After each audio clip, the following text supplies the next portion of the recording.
improve, and streamline their business. I'm Kevin Kim, partner at Desi LLP, the nation's largest private lending law firm. Join me as we chat with the best and brightest in private lending, who are eager to share their years of wisdom and best practices with lenders, borrowers, brokers, investors, and more. Subscribe to Lender Lounge on your favorite podcast platform and learn more about Desi and how we can work with you at DesiLawFirm.com. Check out the episode summary for other valuable resources.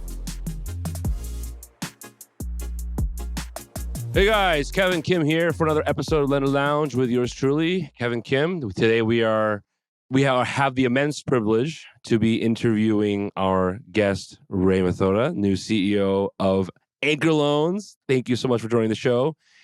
Please, let's just get started right away. Introduce yourself to our audience. Tell the uninitiated what is Anchor Loans, and we'll go from there. Delighted to be here, Kevin. Thanks so much for having me on.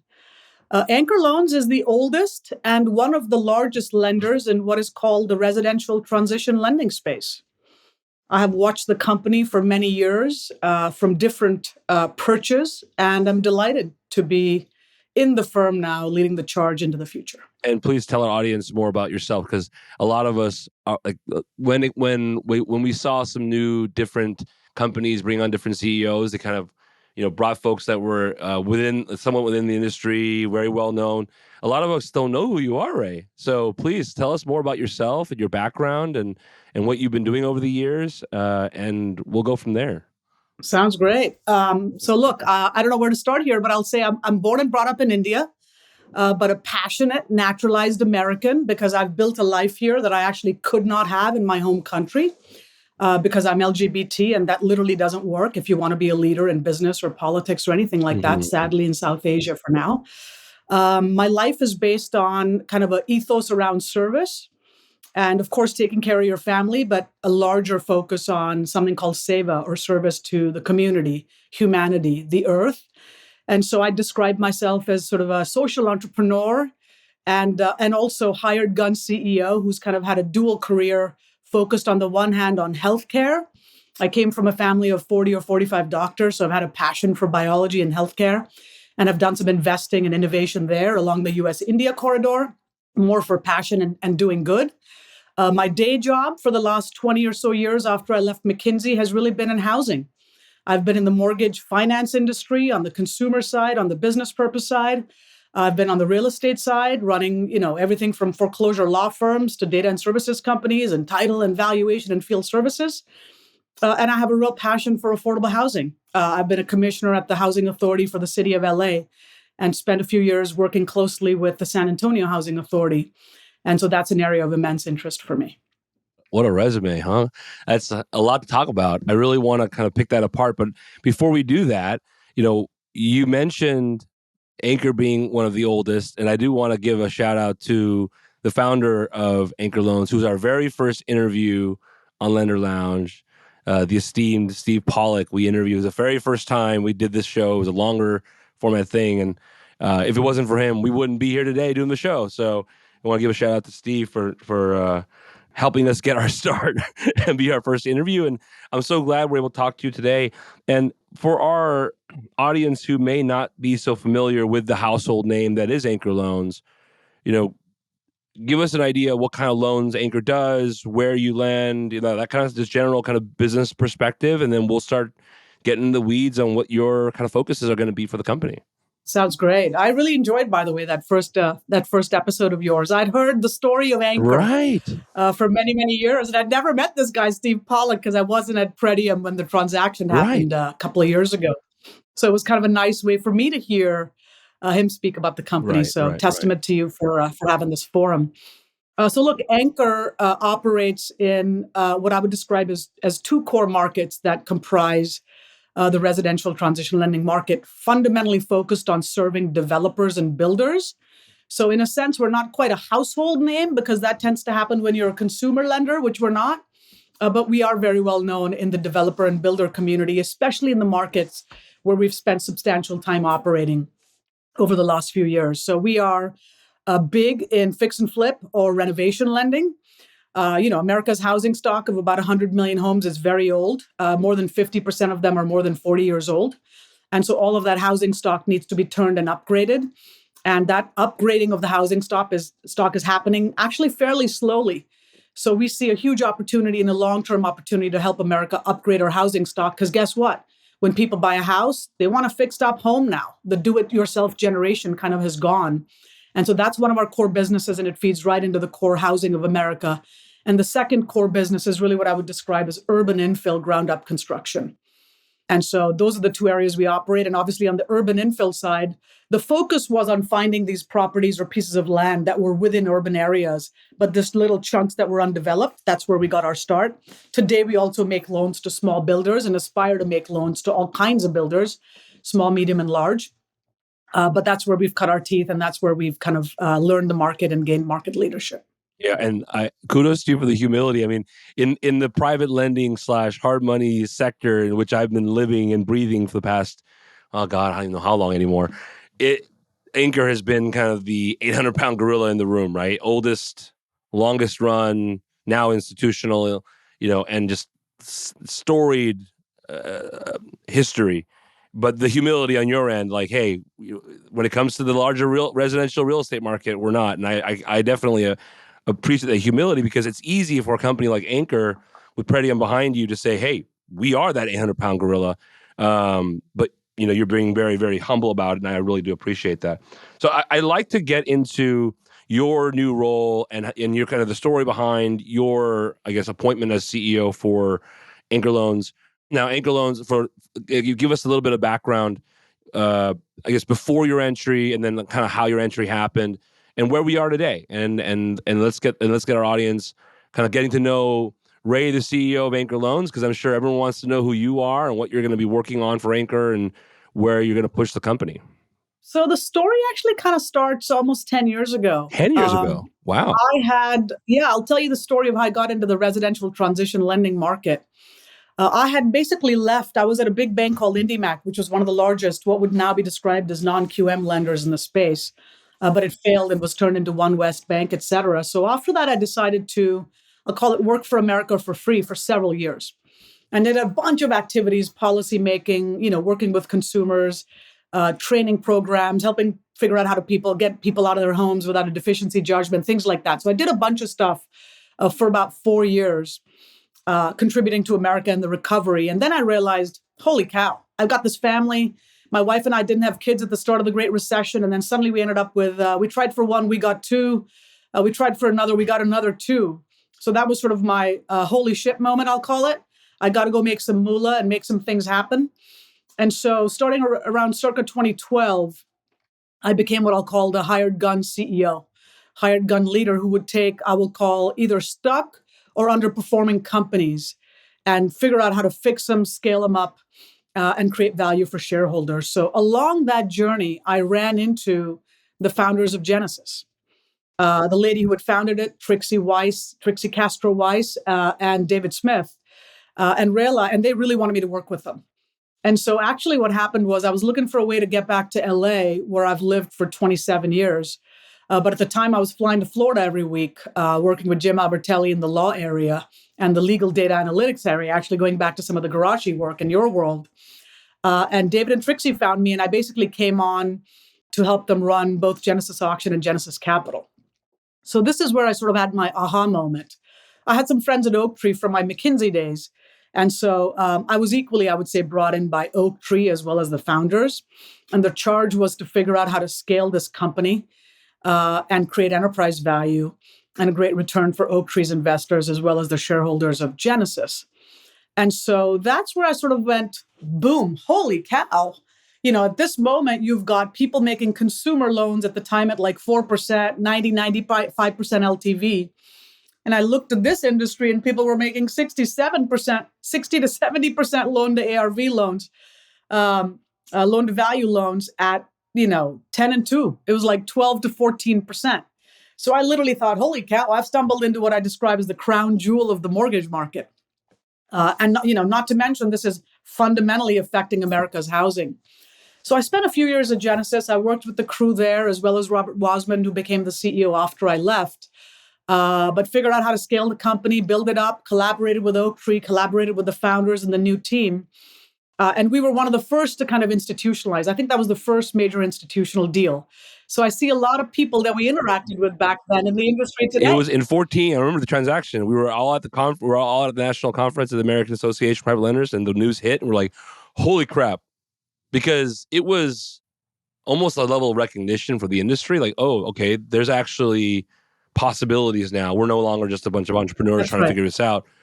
There's institutional attention. This is legit. Yeah, this is a legit industry. This is legit. And from Exactly. there, oh my goodness. I mean, the amount But of from institutional there, I would say capital. it was still extremely challenging, Kevin, until 2017, 18. I mean, warehouse finance, which is now so big in the sector.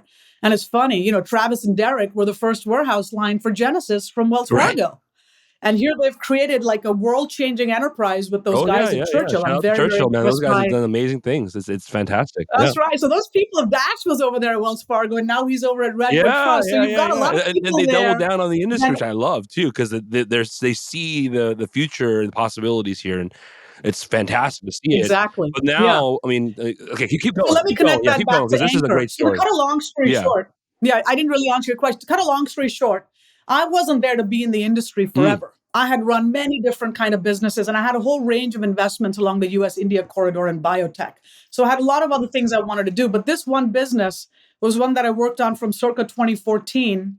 And then I basically realized along the way and developed a plan to go build what I call a super prime business. I basically realized there was a lot of concentration.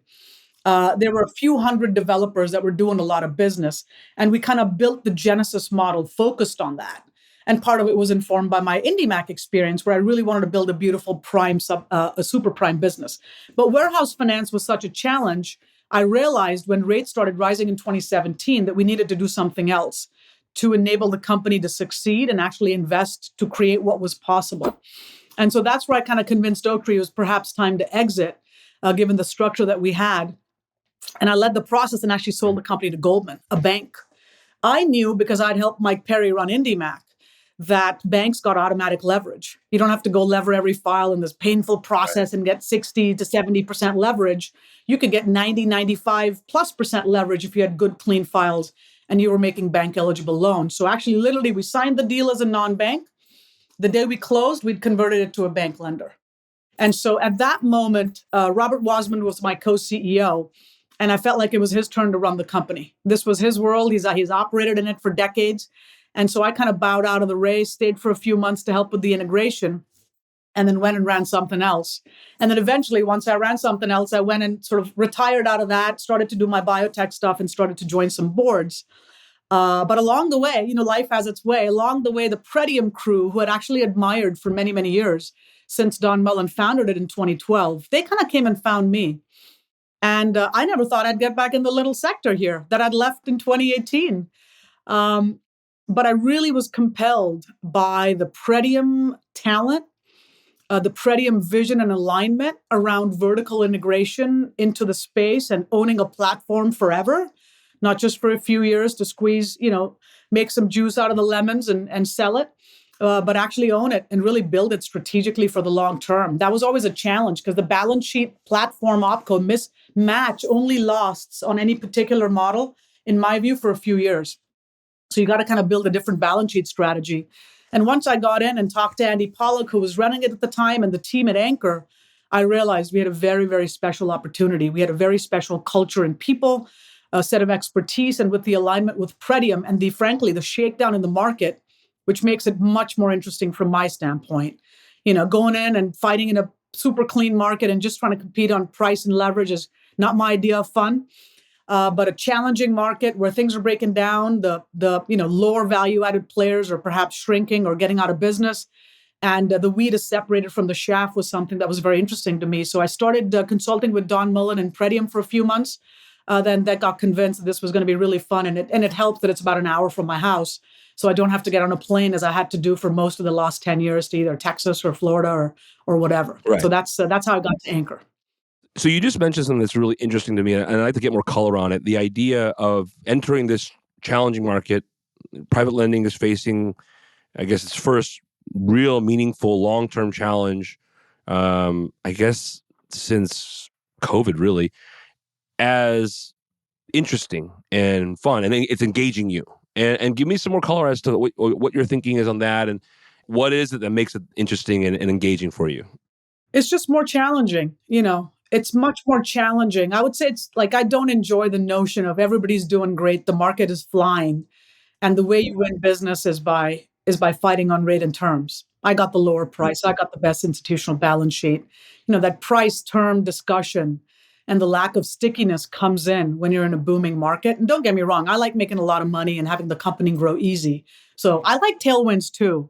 But I'm just saying, when I see something challenging like what happened now and what happened in the Great Recession, even more than COVID, you get the opportunity to build a much more special company. I'll give you an example. 2021, just 2 years ago, market was booming. It was impossible to locate and attract great talent. Today, that is a radical change. I feel we're putting together some of the best of breed world class talent, not just from residential transition lending, but from other elements of the mortgage and finance and technology markets that can be applied into our market. And so it's much more fun to hire phenomenal talent. It's a time to create a differentiated platform. It's a time to gain share. If you have that stability and that right capital markets partner like Pretium, you're in a strong, stable ownership position, and you can be more proactive in going out and winning business and creating a business, like I said, that is more differentiated than has ever happened. And so that is kind of what excites me about the challenge. Sure, there's peril too. I want to be very careful because this is like it's like Back to the Future from IndyMac, 2006, 2007. We're going, there's dislocation. This is going to be an opportunity for us unless there's a panic, which brings us down. And lo and behold, in 2008, the panic brought us down. So I want to be very mindful that there's risk for everyone at some level in a market like this, but it's just a time when you really get to differentiate yourself from your service, from your relationship, from your scale, through your innovation, through how you serve your customers through the cycle and innovate. People are changing. The product types are changing. Oh. What worked and made money 18 months ago doesn't make money anymore. So you got to build and develop new products to go along with your builders and developers and help them succeed along the way. So all of those things and kind of building a team with my kind of culture, that's another exciting thing for me. I've done a lot of things that have been 2 or 3 years or 4 years long over the last 10 or 12 years, and I just wasn't interested in another trade. I really wanted to get in there and build something sustained and go on a longer journey. And so the idea of going on a longer journey, and since I'm the CEO now and I kind of get to institutionalize this business really for the first time in many ways, even though Anchor had capital from Wafra back before Pretium, is very, very interesting because I get to build it with my culture. You talked about humility. I don't like ego. I don't think any of us are frankly all that special, regardless of how much money you're making or how important people make you feel. So I think it's a good time to build a culture around humility, around collaboration, around, combining the expertise and the minds and the people that have been experts in just this one thing for a long time and don't know anything else, and people that know a whole lot of other things but don't know this business very well. If you can kind of get that chemistry going, I think it's a pretty special moment to create a business, like I said, that's not been created yet. And that excites me. Creating something that's not a copycat of something, but devising new ways to build a business and create differentiation, that's exciting and I would call fun. That sounds fun to me. I mean, I think that's the beauty of the show is like a lot of the principles that we speak with, whether small or institutional, the idea of building, the idea of growing, the idea of scaling. And it's just kind of fascinating to me because to the vast majority of us in the space, Anchor has made it, right? Anchor has what's more for them to do? They've made it, right? That's the kind of the perspective, at least from my eyes, my purview. But what you're saying is there's so much more for us to do, and there's so many more mountains we have to climb. And I love that because the hunger is still there. And I didn't expect this. I'm surprised personally because I would be of the mind like, well, okay, they're institutional now. They got their, the only thing would be market share, I guess, right? Garner more market share and become the 10,000-pound gorilla instead of the 800-pound gorilla, right? I think do that instead. But you're saying develop new products, expand culture and improve culture, build the long term. There's a lot more there than just become bigger, doing the same That's thing, right. and that's really cool That's to hear. right. But at the same time, it begs the question, and I've had this debate with other people, and I'd like to hear what you think about it, is this space is only so big, right? And I've heard some people estimate it to be 50 billion. I've heard some people to estimate it to be in the trillions. I personally don't have an opinion as to how big it is, because when we started doing DSCR, it just kind of changed the map, right? So from our purview, there are probably a handful. You can probably list them on one hand of big national dominant shops, and Anchor is in the conversation. So like from a growth standpoint and dominance standpoint in the sector, I mean, there's not. Is there more for you guys to do, and is there more for you guys to achieve in the sector? Oh, there's a ton. There's a ton for us to do. I think we just scratched the surface. Okay, I mean, look, keep going, nobody in please. the Yeah, industry really has more. So first of all, it depends on how you define the market. The right. size continues to vary. Are we looking at just private non-bank lending?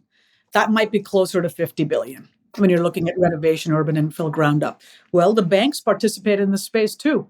You start to include bank lending, which, by the way, we can compete with. The market goes closer to 100 billion. Mm-hmm. Okay. Well, if you start working and dipping your toes into multifamily, which number of players in this sector have, but for better or for worse, by the way, because it's a tougher sector right now, given some of the supply-demand dynamics, for which are very sure. different from single family. That's another $100 billion market. By the way, that's equally fragmented. So both of these $100 billion markets are comprised of thousands of players, which are generally not as differentiated, not as resourced to really build the people, process, technology, products, that infrastructure and system that is world-class and compelling, that truly adds value to borrowers. People talk about adding value to borrowers, but it's actually pretty hard to do when you think about the substantive ways in which you do it. And I think as you're scaling, and if you want to scale and you have the money to invest, you're going to work hard to find those areas of differentiation. Number one. Number two, what I would say is when you start to look at the builder space, that is even larger than the two markets I just talked about. We should be building 1 million plus homes a year. We've been building less than that. So depending on the number you build, that number varies, but you could apply your 60, 70% loan to value on the exit of those homes. And that's a massive market. Now, that's not a private lending market. Some of it's been private, some of it's been bank, some of it's been insurance company, et cetera, et cetera, et cetera. But a lot of that is now shaking loose and changing hands. And at a big picture level, what I would say is our industry has not been getting the job done for America. We are not renovating quickly enough to get all of our housing stock in good shape in a timely fashion. And we're not building enough housing to meet the needs. That's why home prices have stabilized despite rates having spiked more than doubled in the last 12 to 18 months. And so we need to do a better job of accelerating and catalyzing more of the right kind of renovation and building. And that excites me. That's, I think, our bigger opportunity. And then we're starting to creep into kind of policy issues associated with kind of where we're at as a country when it comes to supply and demand of housing. And, APL as is part of its government relations committee, we've had discussions with Congress people and their staff, and it seems to me that they are very unfamiliar or ignorant to the sector at all, and which makes sense, right? Compared to the banking industry, we're a sliver, right? But on top of that, they're not even aware. Like, why can't you guys just build more? Why can't you guys just build more? But I'd like to hear your take on what are those roadblocks to getting that done, right? Is it the availability of capital? Is it the availability of resources to the builders? What is it regulation? What is the big roadblock for our key borrowing demographic, the house flipper, the developer, the home builder? What is the roadblock for them, pragmatically speaking? I mean, look, the reality is it's all of the above plus Yeah, plus. Yeah, if it was simple to solve, we would have solved it. I sure. mean, the first thing is home builders got crushed in the Great Recession. Yeah. That's the root cause. That's the root cause of where we are. Before the Great Recession, they were building over 1 million properties a year. Okay, but they got crushed so bad, this is the dislocation element, that a lot of the builders went out of the space and that were very hesitant to build after that because of what they'd experienced in the Great Recession. So I think it starts with psychology and market capacity, but then it's all of the above. It's steady flow of cost-effective financing that is stable and helps you at all stages of your development, whether it's the land piece, which is super dislocated right now. Nobody wants to lend on land. It's very high yield right now. Whether it's the vertical construction, whether it's the stabilization or the long-term loan. And so there's kind of the financing issue. There's an issue of costs, construction labor. It ties right in with immigration. A lot of the people that were working on construction prior to the Great Recession left America. They were kicked out. And then we put in place policy that made it harder for them to come back in to provide cost-effective construction labor. So construction costs have gone up. And there have been supply chain issues as well recently. And then, of course, policy is a huge part of it. And unfortunately, a lot of the politicians you speak with cannot do much about it because there's so much local control, local NIMBYism, and local just bureaucracy. It almost seems like, and it's interesting, I'm building a house in La Cañada in the LA area personally with my wife, and we have had a good flavor of what is broken about the system. Yeah. We bought the property 3 years ago, and we literally just got final permits to start building like 2 months ago. Yeah. Are you kidding me? That's so uneconomic. Who's going to hold that property and go through this excruciating development process? My neighbor could protest and slow my process down by 6 to 12 months. Why? I like the blue sky above your property, so I want to take away your right to build a second story, even though you own the land. He can delay my development by 6 months for that. Second story, not a third story, just second story. Yeah. Yeah, just a second story. Yeah. And it's by right, by the way. That's my right to build that. Right. I paid for that land. If you like the sky above it, go buy the land. Right. And you can enjoy the sky above it. You know what I'm saying? And there's mountains to look at. So I don't know why somebody would turn left and kind of look at my house. But it gets Well, that worse, seems to be Kevin. the challenge we're facing in major metros, right? And every single city That's that I it. talk to clients that are big metro, big MSAs, they're saying it's impossible to build, not because we can't get it done. I can build a house like that. They always say, we can get the capital to even do the land. It's not even that being the issue. It's the saying that local regulatory, the zoning boards and permits, and it just takes too long to do anything.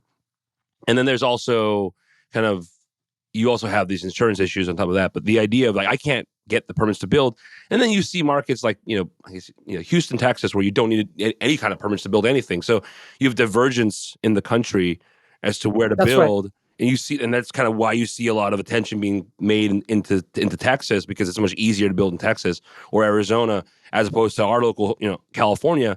And I think it's feeding the problem, because I don't want to leave this state. I love this state. I can't afford to buy my next house because the prices are too high. And then I go thinking about building my own house, and I'm like, you're telling me it's going to take me 3 years to build something? No way. So you're right. I just don't know.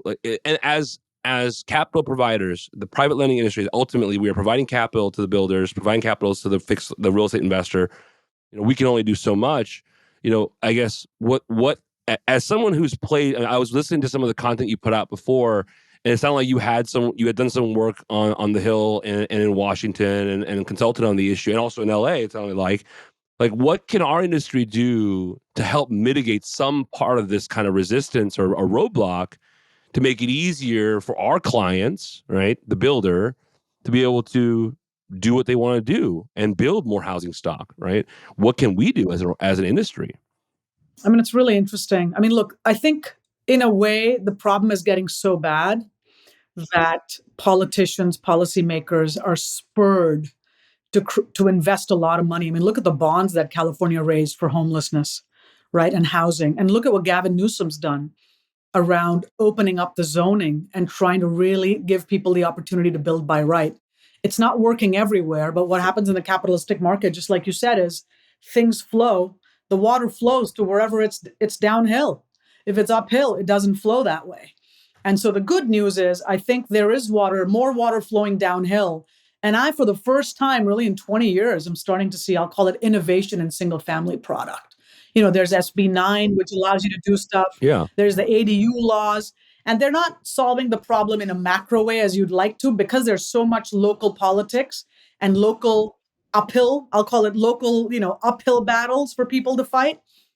So the good news on the one hand, I think there is a lot more energy behind this because it has become a macro issue. I mean, even in the latest inflation data, housing is one of the biggest drivers of inflation. Why? Because there's a lack of supply. People can't afford to buy a house here. It's simply put, they can't. They can't. I have friends who make really good Yeah. So money. look, Buy it. you just gotta advocate. I think the trade associations in our industry can advocate for this. But you're saying do it at the But it's local level, right? challenging. Do it at the state level. Do it at the local It level. has to be at the local level, the mayoral level, the Right. planning commission level. Right. And it's a matter, and I think we should experiment a little bit. I think we should find the 10 areas in the country that have the greatest need for housing, that are the slowest to help us create it. And I think we should figure out strategies to go attack that. And through that, we'll build other models to be able to stimulate the same kind of activity elsewhere. But that's where the the logjam. GRC is going to be giving you a call, right? They're going to ask you for your ideas. LA is a good place to start. I mean, LA is the hardest place to start, but it's also a good place to start. We have every single national shop in the country lends in California, lends in LA County. It's the biggest market, for our space, and I think it needs a lot of help. Okay, I want to switch gears a little bit. I want to kind of get into where your views from as Anchor, as CEO of Anchor, and also as kind of, like I said before, the 800-pound gorilla. We're headed into a really interesting future for our sector from a capital standpoint. As you may know, like Morningstar put out their guidance for ratings. My understanding is all the investment banks are hustling and scrambling to get the first one out with a rated securitization for RTL. What is your view on this? I've been asking. I asked Arvind over at Lending Home, and over at Kiavi, and I asked a few others lately. I'd like to know what your view on this is, because you've got different perspectives that are unique. You have a different view on this industry than anyone I've ever interviewed before. So I'd like to hear your thoughts on this incoming change, I guess you could call it, for how we flow capital into the sector. Look, I think rated securitizations will be wonderful for our industry. Having an unrated securitization is a pretty big challenge. There's a lot of people that won't buy that stuff. And even the securitizations that happen are often sold to a pretty narrow band of buyers. So I do think that'll be a sea change, but I do think that's just a continuation of the trend that has been occurring already. I mean, we've already got a bunch of REITs buying this product. We've already had banks originate the product, even Goldman. And there's a ton of life insurance. At one point, life insurance was sort of like the new horizon of bringing funding into the marketplace. But the reality today is a lot of life insurance companies are playing in the space. So I think when the bond market comes back, it's heavily dislocated right now, and it got worse, not better, in the last 30 or 60 days from a cost of funds and liquidity standpoint. But when the market comes back, those rated securitizations will give a huge tailwind and expand our liquidity in the industry substantially. And it's that expanded liquidity that has really spurred the growth. I mean, I see that the sector has at least tripled in size, doubled or tripled in size just in the last 5 years. True. And that's all been driven by the institutional capital coming in to expand the lending ability of lenders. And what do you have a response to some of the critics out there have said this might be too much capital and start creating this almost race to the bottom mentality we saw hints of during the first entry of institutional capital into the sector, right? We had a lot of price competition and race to the bottom on leverage and really aggressive lending back then. And critics have said that this is it looks like they're heading in that direction, because if you open up the bond market to every fixed income investor that can buy this stuff now, that just means so much more capital. And is there a possibility that there's too much capital coming into the sector? I don't think that we're going to have a problem with too much capital coming in. I'll just say that. Like at just a very simple level, I would say it's going to take us 100 years to renovate all of the aged housing in America if we continue at today's pace. To catalyze more of that, more capital needs to come in. And like I said a little bit earlier, we're only building 500 to 750,000 houses, and we're way undersupplied, maybe by 4 or 5 million houses. So we got to build like 1.5 million houses for a few years and then come back to 1 million. So I think the phenomenon you're talking about will hopefully help to address that long-term drag that we've had on the undersupply. I do agree with you that the first wave of institutional capital that came in led to a race to the bottom. And frankly, I don't think that's good for the industry at all. It's not that it's bad for borrowers, by the way. They got more money for cheaper. Yeah. Okay, they were able to do a lot more risky loans for cheaper. But we're paying and in for fact, that now. I think the value equation shifted so that more of the value shifted away from the lender to the real estate investor. And I think that became out of balance. And so I do think there needs to be a better balance. And I think people need to retain pricing so they can have long-term healthy businesses and not just short-term businesses that then flame out, which we had a lot of that. Like you had a number of players in marketplaces that were adding zero value. They said, if there's a buyer on the back and I'll originate it. Well, smells like 2006. If there's a buyer on the back and you'll originate it, what are you applying? Where's your underwriting coming Exactly. into play? What's the value you're adding? So hopefully that kind of player won't come back into the market, and we're only going to have value-added players, whether it be a relationship, credit and underwriting, asset management, whatever those expertises are. I think it's important that we don't have a race. I mean, there's people making 100% LTC loans. Is that even a loan? It's not. How is it a loan when you're funding 100% of somebody's business? You're basically the equity. Yeah. That's right. And there's people, leaders in the industry that are doing that today. And that's the interesting part, because you see that situation. We've seen that situation happen before. The one thing that gives me peace of mind to some degree is the guidance on the infrastructure of the business that needs to qualify to be rated. So those loans need to come from a legitimate business with a real infrastructure, with, like you said, value add, asset management, a balance sheet, blah, blah, blah. So there's a lot of that comfort, but still kind of gives me a little bit of, I was sitting down with a client of ours who comes from Wall Street, and he's got his own private shop now. He made that comment, and I was like, you make a good point. It's kind of scary, actually, you think about it. So, but I'd like for you to expand on, especially from an anchor standpoint. But Kevin, right now, I would say the lending industry needs that capital. That's true. It's capital constrained. We've had this in theory, there's a lot of capital out there. Yeah. They were very interested, and today there's, I would say, less strategic capital focused on the space. There's more trade. There's trading capital. People will buy loans at these incredible yields, but that's because of the market dislocation. So we do need more capital efficiency back in the market, and hopefully the rated securitizations will aid that. To stabilize the space into long term. And you've been repeating that statement, right? So you've been repeating this concept of long term and value added and all that kind of stuff. Tell me what is the vision for you, for Anchor, to add more of that to the business, right? Because you mentioned earlier, you want to be here for the long haul, right? And you want to concentrate on expanding and innovating and adding more value add as a market leader. What are those initiatives look like for you guys?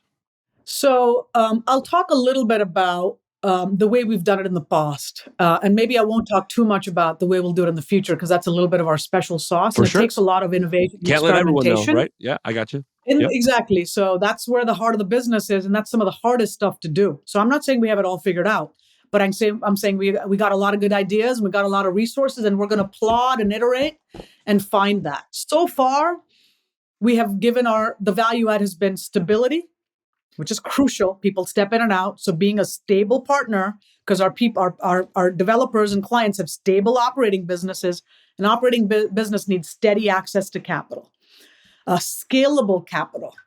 We have given people a lot of scalable capital and help people grow. Oh, you're doing 3 flips a year? Let's take you to 6. You're doing 6? Let's look at your infrastructure. How do you get this business to a place where you could scale it to 10?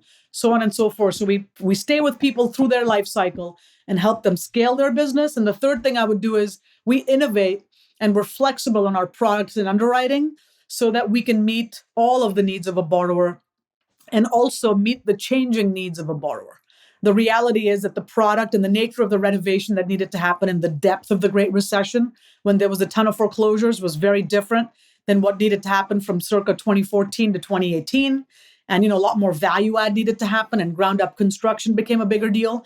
And so kind of going there and being able to, people are doing small multifamily because you need density plays in a lot of urban areas. The single family won't work. And so but some of that multifamily is being built on single family lots. Well, that's untraditional. That's not true multifamily. So it's really around sticking with that borrower, understanding that borrower's business, and being able to support them as they migrate and evolve and scale their businesses, but also providing them valuable information on maybe risk of projects or projects that don't look good. This is something a little contrarian. Do you really want to tell the borrower not to do a loan because you were going to get that loan and make money off of that loan? But we sort of have the point of view that we want our borrowers to be successful. And sure, sometimes they'll want to do deals that are less profitable just to sustain their business or because there's a bigger reason involved. But every decision like that should be made with eyes wide open. And we want to be very, very careful with pointing out risk to our borrowers where we see it. I've actually seen that firsthand. So like I have a conference friendship, one of your LOs, shout out to Lauren. And like she was telling us, like we actually are told, like we can tell our borrowers, hey, that's a bad deal. Maybe you shouldn't do that one. Here's the reasons why you shouldn't do it, and kind of work with them in that way. And I was shocked. I was shocked to hear an LO Oh have yeah, that we have a statement. whole internal valuation Yeah. group that does their own valuation on every loan that we bring in. Like a la like an appraiser. There's also an inspection performed where somebody actually goes to that house and brings photos and the state of the interior. And so we have a pretty good idea of the value of that house, and where that value is way off from the borrower. That promotes a conversation every time. Right. And I mean, I also seen the whole idea of like helping your borrowers scale. I have a client of mine on the real estate side who's one of your guys' borrowers, and then she had she had an event up in San Jose. I was there, Andy was there, Andrew Jewett was there, and we were just talking, and like the story of their relationship was being unfolded to me. And I was like, this is really interesting because like the flexibility in the terms of the loans was like, in these types of parameters, we'll make these deals, we'll look at the deal together, and we'll figure out how to do it in the way that needs to be done. It wasn't, and that's kind of what was kind of strange to me, because I was like, that's usually something that a smaller shop would do, in my mind, right?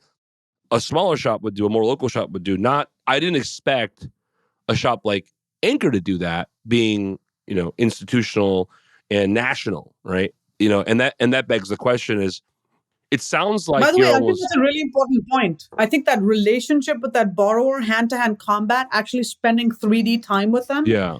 is crucial. There's only so much you can do through a computer. I can tell you, if I spend a few hours with a borrower, I will know with many of my borrowers whether they will do the right thing and pay us, even if they go and lose money on a project or several projects. Right. You can only know that when you've spent time with the borrower. You can't know it for sure because Right. people's behavior could change, but there's a different texture that comes in from the relationship standpoint. And as we institutionalize and scale nationwide, I do think that's one of the important elements for borrowers to consider. Because when it's a computer driven relationship, it can go just as quick as it comes.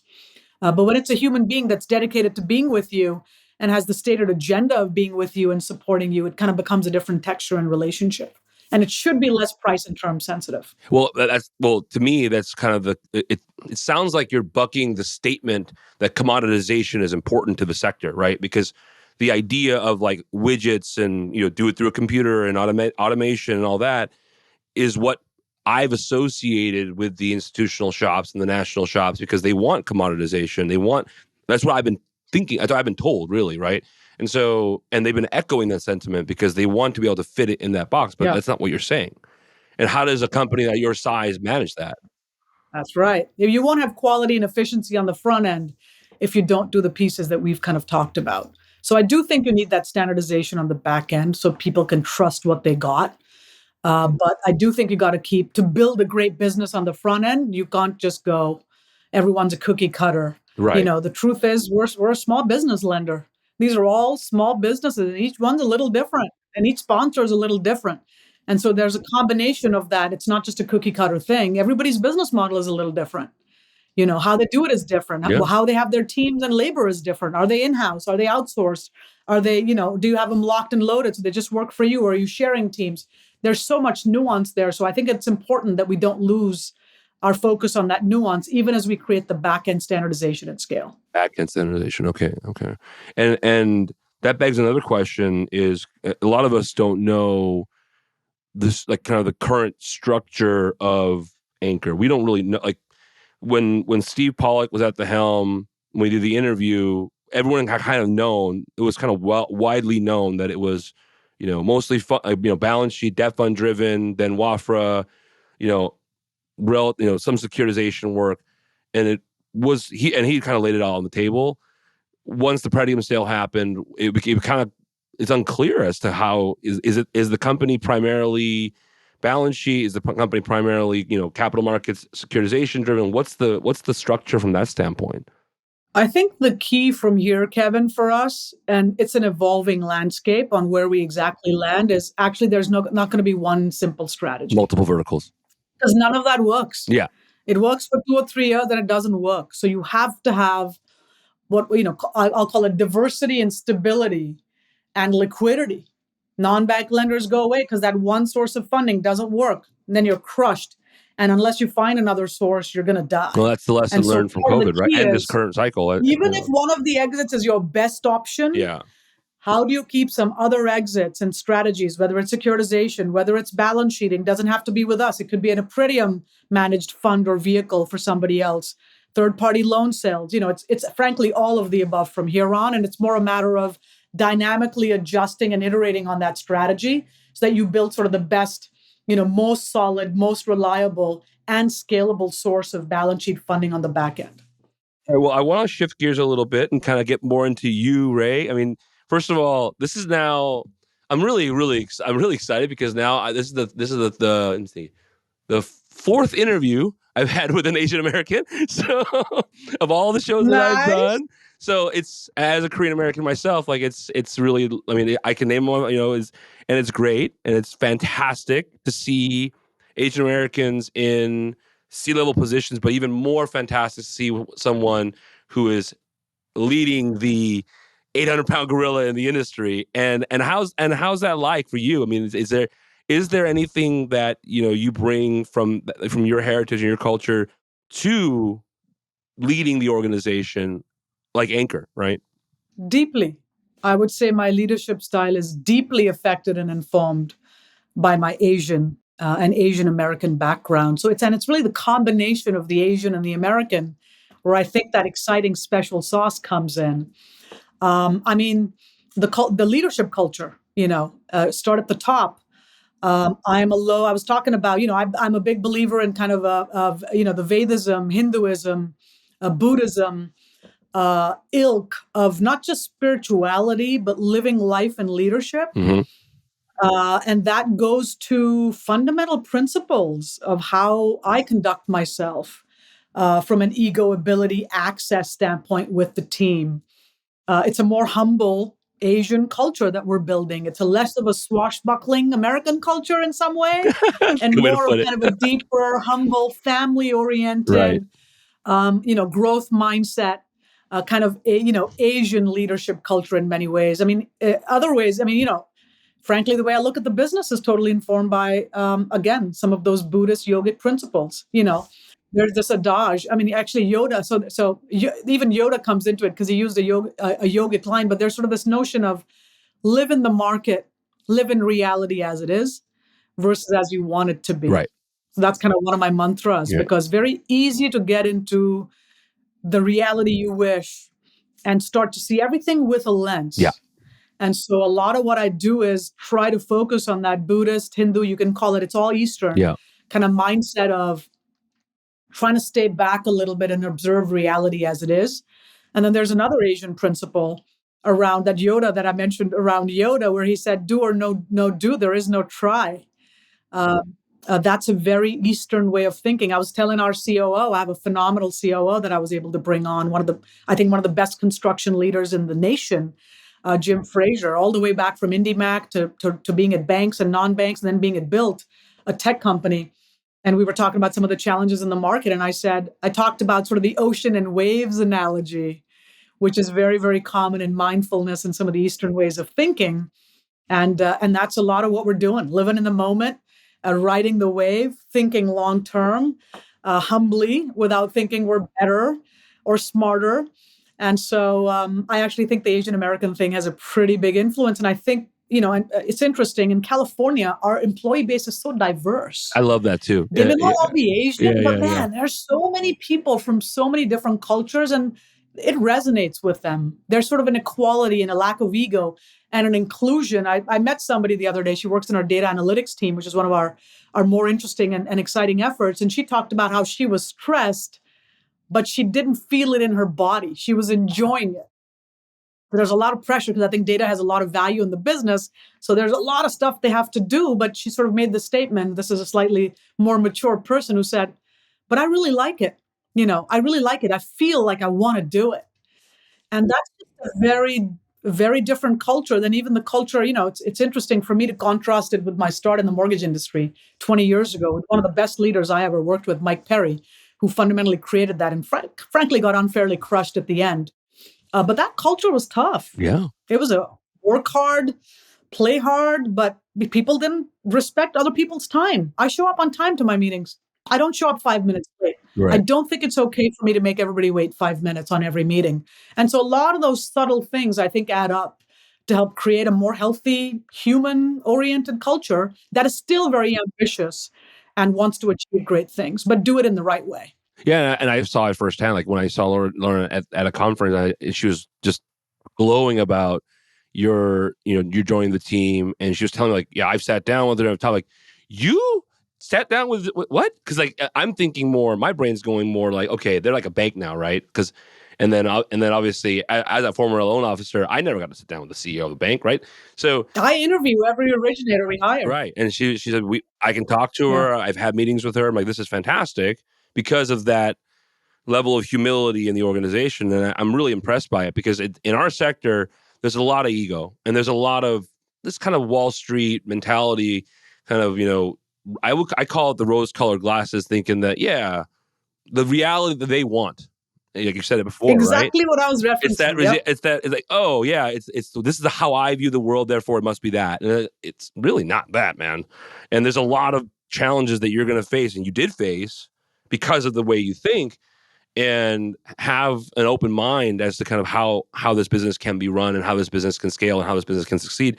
And that was really cool for me to hear from you, because it's very rare for me to interview another Asian American on the show, not let alone a CEO, but also just kind of expressing that level of kind of all the way through the organization, of imparting those values. So thank you for sharing that. Another big thing is you've been really, really active outside of real estate. It's almost like you have there's two versions of Ray, right? There's the real estate Ray, and then there's the medical industry. So I like to this is more of a personal question to you. Like, tell us more about that biotech and all that, because you were very involved. And I started looking at your bio, and the majority of the information out there was about your involvement in biotech and involvement in India. And what is all this about? What are you doing on that side of the world? What happened was, like I was telling you, I grew up in a family with a lot of doctors, only because there was no capitalism in India in the 80s, very Mm-hmm. little. So Yeah. the doctor control C, control V was like my family's Yeah, formula. same thing in my family. The first lawyer in my family, they're all doctors, yeah. Right? So it kind of started there. And actually, I was headed to med school, but my dad was in the IRS and he used to run the IRS eventually.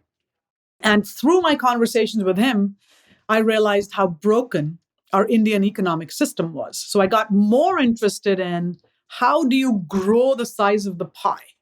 What was happening in India pre 1990s and really 2000s, when the capitalism really kicked in, was the pie was fixed. It was growing very slowly. So everybody's fighting over the same scraps. I got to move your cheese to have any cheese. Well, that's a pretty unhealthy Zero environment. sum game, But if yeah. that pie can grow, then you can get some cheese and I can keep my cheese and maybe have a little bit more. And it all becomes a much more healthy, positive reinforcement cycle. And so I came to America to study capitalism, and then eventually ended up staying here because I fell in love with a woman and realized I'm LGBT. Mm-hmm.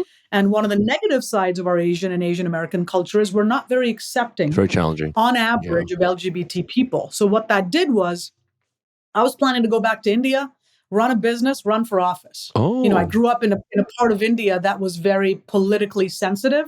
I come from the Sikh community.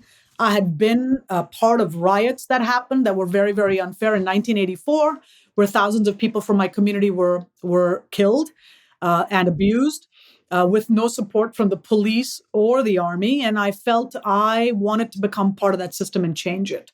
But that was taken away from me when I decided to live my truth as a lesbian executive and entrepreneur. Since that was taken away, I became an American and I built a whole different life. And I would tell you, I'm more passionate about America than I think first generation immigrants tend to be very passionate, because we see that stark contrast in many ways. And certainly I would not be a CEO. I think it would be very challenging to be a lesbian out CEO in India. So I built my journey here, and that journey happened to be around housing, completely coincidentally. And so I got involved in all aspects of housing, mortgage, real estate, affordable housing, to have kind of a 360 view. But I still had this desire and love for India. I love my family. I love my friends, even though some of my family rejected me for many years. I have this great love for India and a desire to make a contribution to that great country that I grew up in. It's not my home now, but it's my mother, right? And so what eventually happened was, actually toward the back end of that Great Recession, one of my business partners and colleagues that I'd had for a long time who I trusted decided to form a genomics company with another one of his tech partners. And the reason this made sense was because with the advent of genomics, AI, math, technology became a core part of biotech and that world. Each genome is so much data. You actually need technologists, mathematicians, statisticians, and AI, machine learning specialists to actually analyze that. And so the feeling was with the genome, technology and biology have intersected. I always had a passion for biology. I started to read up and understand this genomics world. And the idea was let's go innovate and create solutions, genomically driven solutions, now that we can map the code of humans and plants and animals to make a difference for India because this technology is so expensive, it's not going to be available to the people at the bottom of the pyramid. And so we ended up creating, I became a founding investor in a company called MedGenome, which was set up to figure out how to deliver value from human genomics to Indians. Then we ended up creating a company called AgriGenome, which was focused on trying to create better plants and seeds, like rice that's more durable or more productive. Actually, that's something that we created, a rice that was like, 40% more productive than one of the most commonly eaten rice in South India, or tomato that looks better and has better flavor, or gluten-free rice. So we started to work on those kinds of things. And then that just spun out. We started to work on drugs. There's something called bio-betters where you can now take, there's been a big trend into biologics and injectable drugs, but those drugs are incredibly unaffordable for Indians. So we thought now with protein engineering technology, again, technological advances, we should be able to apply protein engineering to create a better version of an expensive drug cheaply in India to offer it to Indians. And so I got it. So that was really, really what it was. I was mostly a funder, but because I had been at McKinsey and I'd done a lot of healthcare at McKinsey, in fact, I was a co-leader of their healthcare practice on the West Coast before I came to housing. Oh, I knew a lot of people in the sector. Yeah, I did that at McKinsey as well. So I was kind of able to connect the dots of India, my family, my McKinsey network and knowledge with this new technology wave and opportunity to try to make a difference for India and Indians because I really couldn't go and move there. And so that was sort of what happened. And it sort of ended up being a parallel track. And I got really passionate about it because a lot of it started to succeed. And I yeah. would say MedGenome is India's leading human genomics company today. And I mean, my understanding is like the advancements in, I guess you can call it, it's not medicine. It's more long-term health and preventative medicine because of these our understanding of the human genome, particularly for pockets of the Asian world, because we have different proclivities, have come from this type of research. So you're not only creating opportunity in your home, in your motherland, but also creating a means for people to better understand their health and prevent. Like, I mean, India and Korea have similar proclivities for diabetes, high blood pressure, and all that kind of stuff. And it sounds like this is going to help in the long term, and from a preventative standpoint, because we're understanding proclivities and genomes. That's right. It is one of the contributing factors. That's actually a really nuanced and important point you made. I mean, one of the big businesses of MedGenome is simply providing genetic testing. Turns out, us Asians, certainly Indians, we married into super tight bands. Like in my family, nobody'd ever married anybody other than a Jat Sikh, one kind of Sikh. And there's people who basically, they wouldn't marry their cousins, which they do in Pakistan and other parts of the world.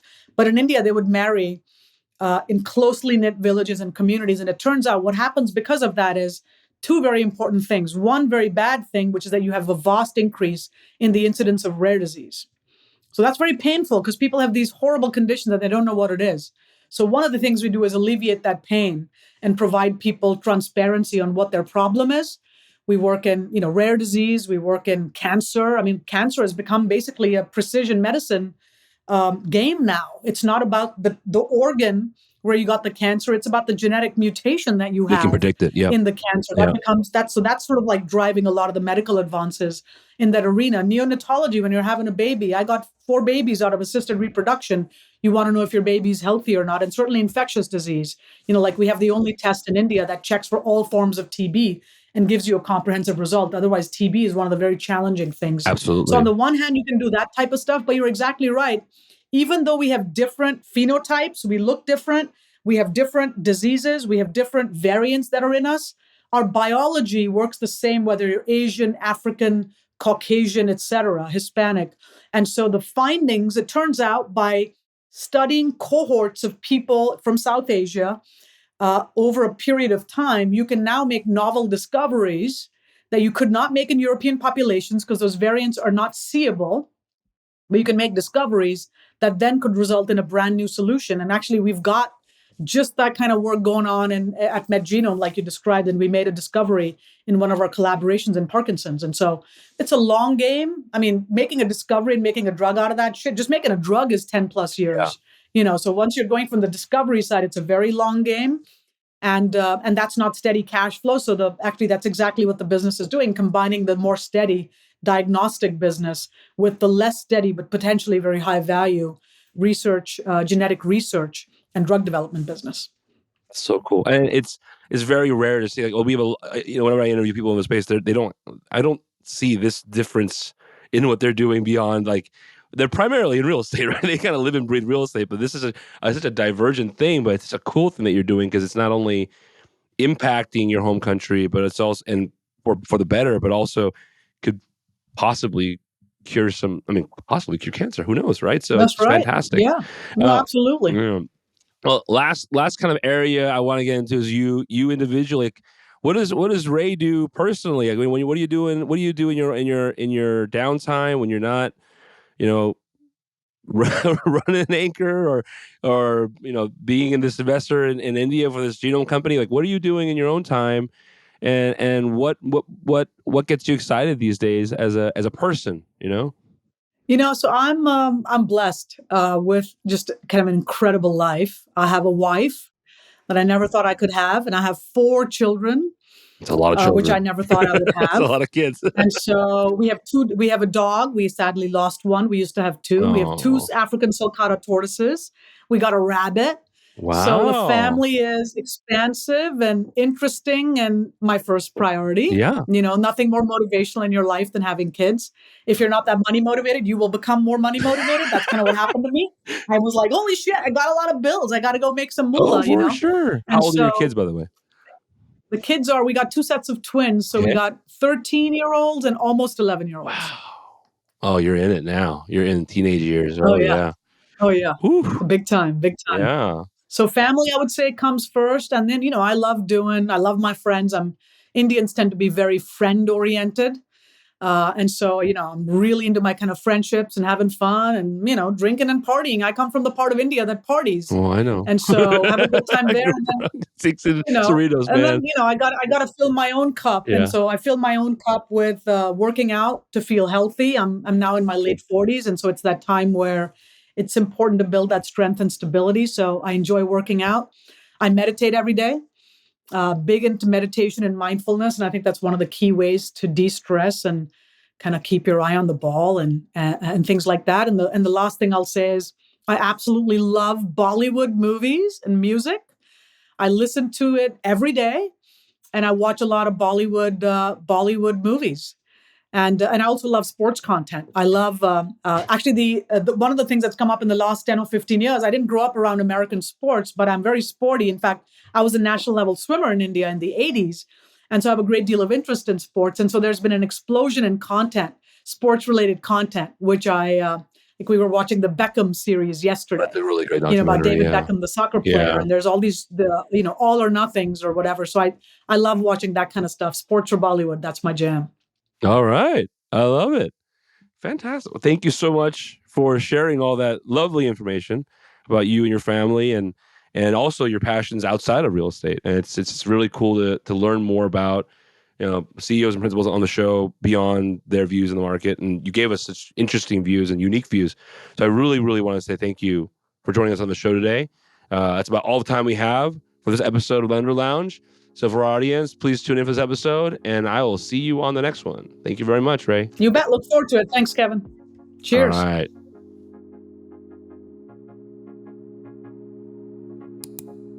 You've been listening to Lender Lounge with Kevin Kim, brought to you by Gerasi LLP, the nation's largest private lending law firm.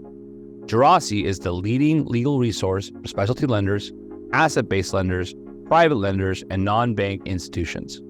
Learn more about the firm at GeraciLawFirm.com. That's GERACI lawfirm.com. Check out our episode summary to subscribe to our Lender Lounge newsletter and our law firm newsletter, where you can get notified about new episodes and recent content directly from our expert attorneys. In addition, we'd love if you follow Lender Lounge with Kevin Kim on YouTube, your favorite podcast platform, and on LinkedIn, where you can also check out updates from Geraci LLP. Thanks for listening, and we'll see you next time on Lender Lounge with Kevin Kim. This is Kevin Kim, signing off.